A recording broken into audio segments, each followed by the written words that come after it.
Let's have a tea.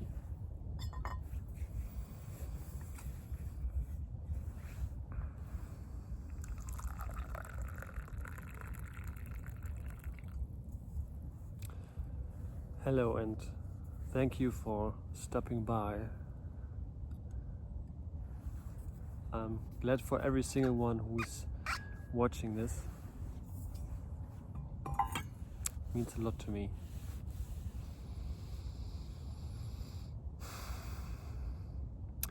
I've never been out here during a work day, and it's so much more quiet.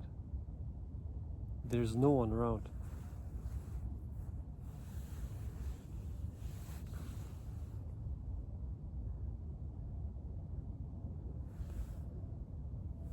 I'm impressed. Yeah. I want to give you a quick update on my life and maybe share some insights here and there. So, I quit my job a few weeks ago and I had my last day of work exactly 1 week ago. So I have been unemployed for 1 week now. And I was thinking, okay, there is some money that I get, unemployment money, I don't know what the English word is. So I'm not starving, but I won't get this for an unlimited time, and as long as I have two healthy hands, I think I should use them and not rely on money that's just coming from anywhere or from somewhere, or because I think it's not good for my self-worth. And I already noticed that in the last few days when I was sitting at home and wondering what I could do, and I know that I didn't really want a 9 to 5 again, and I also knew that I had to make money. So I was thinking about starting my own business, and I think it's actually easy to start it from the unemployment, because you get some money and you can start something so that you at least have some money to work with, and you have a lot of time, so that would be a good position. But I didn't want it to wait so long, because I'm moving in 2 months back to the place where I come from, and then I want to go on the Way of St. James, which will be 5 or 6 weeks of hiking, and it wouldn't make much sense to start a business now, because then I would start it here where I'm not living then anymore, and when I'm away for my hike, it just wouldn't make much sense. So I was thinking, well, it's still 3 months until I would start something, which is also a long time. So I end up being open for jobs, at least part-time jobs, because they would be also okay to start something on the side. And I had an ex-colleague from my old job, and he was having a WhatsApp status where it says, we are searching for people in part-time all across the country, and it would be a position that I could imagine myself to do. So I just texted him, or answered to the status, well, Ray, let's talk tomorrow. And he was very excited that I reached out to him, and of course he called me the next morning and we had a nice chat, and he was actually glad that I reached out to him, because he was thinking, oh, we just put that on there because we needed someone urgently and we didn't know how to find one, but we never imagined that you would reach out, and that's the best that could happen, basically. So he told the owner of the company that I also worked for before, and then the owner called me even twice, and he wanted to get me on board again, and he was even more happy than Ray was, maybe. But yeah, and I told him what I wanted to do. I told him that I wanted to start a business, and he was open to hear it, and but nevertheless he wanted me to start working on that job because they just needed someone, and he knew that I could do it. And I would also get a company car again, which is good because I don't have a car now. And yeah, so probably tomorrow I will drive to that company again, and they will probably give me a car tomorrow, and then I will start on Monday again, which is yeah, just in, what's today, Thursday, just half a week ago, no, half a week to come. And yeah, I'm excited about that. It seems like things are falling into place, and there are funny synchronicities showing up. So I'm going to tell you this story. When I was working for that company, the old one, not the one which I just left, but the one who wants to hire me now again, I had a company car there. And they have a lot of employees, so I would say they have around 50 company cars driving around, and there's only one model, one brand that was the one that I had, and the other ones are all different because I was there basically before they all hired so many people, and so my car is special, I would say. So and I knew that someone else got the car after I left. So I was thinking, okay, I won't get back this car, but I liked it a lot, so I was hoping for it to come back to me. And it turns out the guy who got my car left the company a few weeks ago, and the car is now at a repair shop to get new tires or something, and it will be back tomorrow, exactly the time when I will be back at the company, so I can just take it again and it's mine again. So this is yeah, I think it's just showing me maybe that it was the right decision to make when things are just falling into place. Yeah.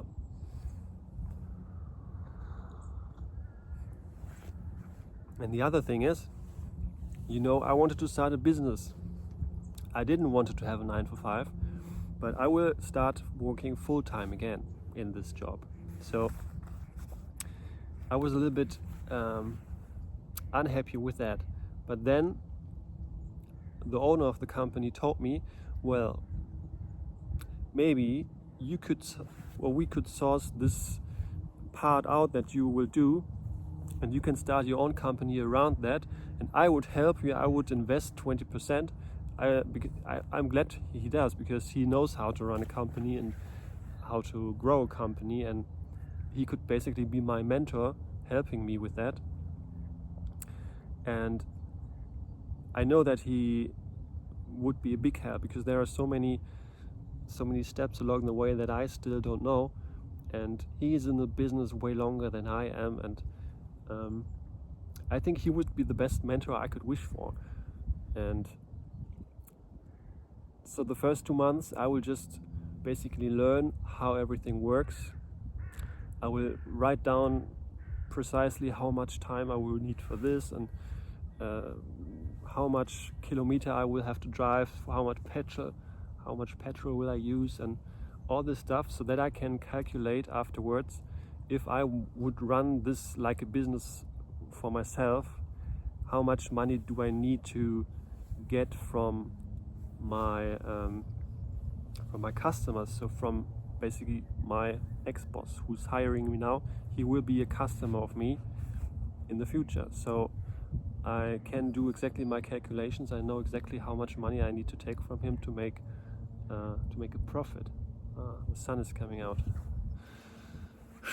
Yeah, so I'm excited about that, and yeah, it just turns out very, very good for me. And also, leaving the company half a year ago was the right decision, I would say, because it's like being the prophet in their own land. You're just not worth anything if you just do what people tell you all the time. But saying them, no, I'm gonna leave, I'm not gonna stick with what you want to do with me, with my position, and yeah, just taking responsibility for that and moving on to another place.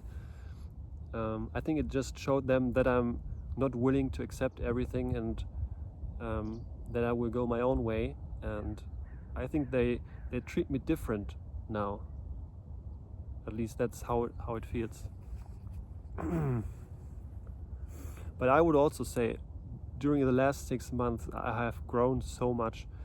I'm more mature. I know much more what I want, and yeah, I know how to say no a little bit better than I did before, and I'm excited where it's going. So you could say the past 6 months, coming here, taking this job that I left now, was a failure. It didn't work. I made a mistake. I wasted so much money moving here, and all the effort to move back again, and all the struggles and the pain that I have gone through. I've been 2 weeks working non-stop on this trade fair, and that's what some people say. I know that, but I think a little bit different now. Or is it differently? I'm not sure what's the right term to use here. But I think I have learned so much along the way. Also being on this trade fair, I have talked in front of thousands of people on this trade fair, showing off the products that we have, and or showing the products that we have, not showing off, but yeah. And I have been talking to so many potential clients or people that are interested in our product, and I'm not afraid to go on another fair and do that, but I would do it for a product that I would believe in, because I not really believed in this product that I had to sell there. But knowing that I can do it even with a product that I'm not completely convinced of, shows me that I can do it way easier, that it would be way easier to do it with a product that I'm convinced of. I'm not sure why I'm making so many language mistakes today. Maybe I'm a little bit too excited, I don't know. Yeah, but it feels good in general, and I see it as a journey of growth and not as a mistake. And I think there are no real mistakes when you understand that every mistake brings you one step further along the process. And if you learn something from the mistake, then it was not really a mistake. It was a lesson. Yeah.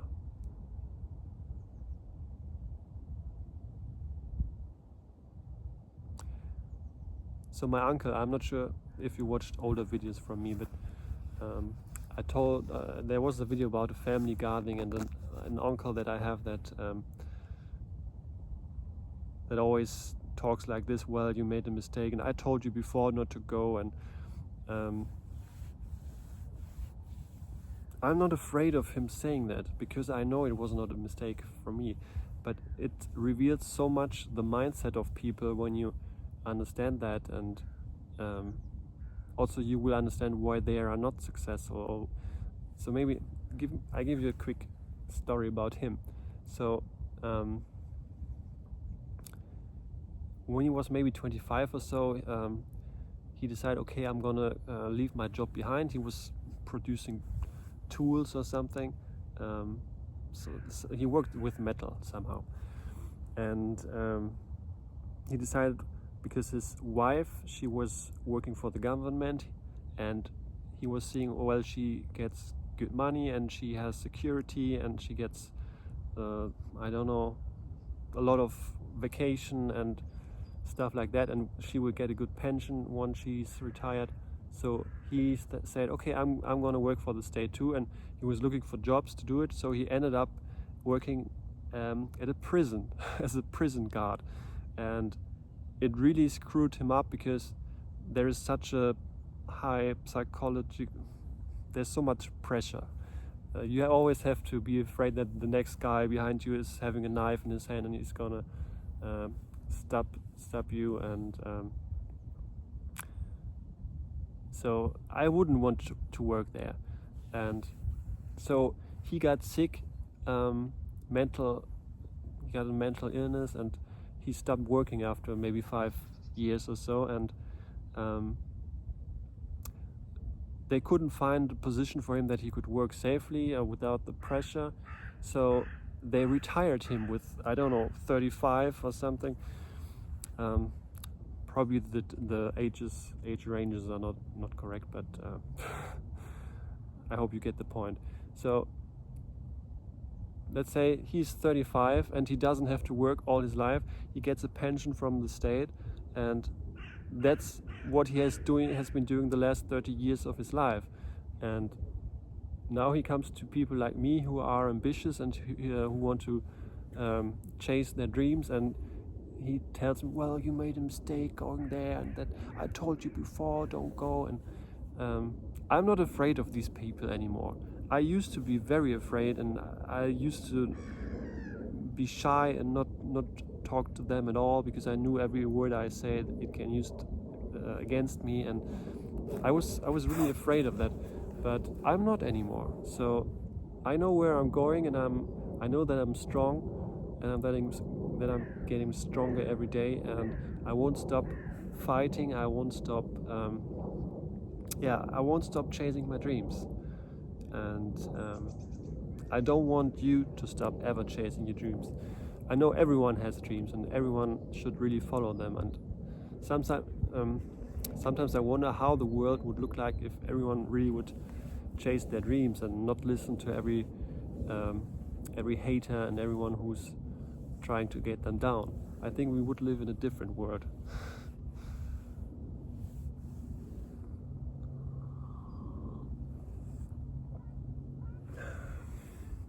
I think that was quite a rant today, but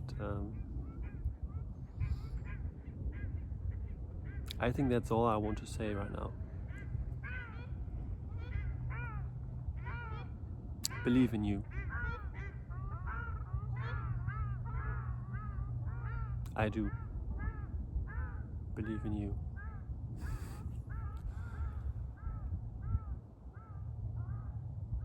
We are so much stronger than we think we are. I noticed that recently doing the Wim Hof seminar in winter in Poland. We have been walking shirtless for hours during a storm at freezing temperatures, and I wouldn't know that I'm capable of doing that. I would think, okay, I will be probably dead after half an hour or so, but we are so much stronger than we think, and there's no reason to stop really going for your full potential.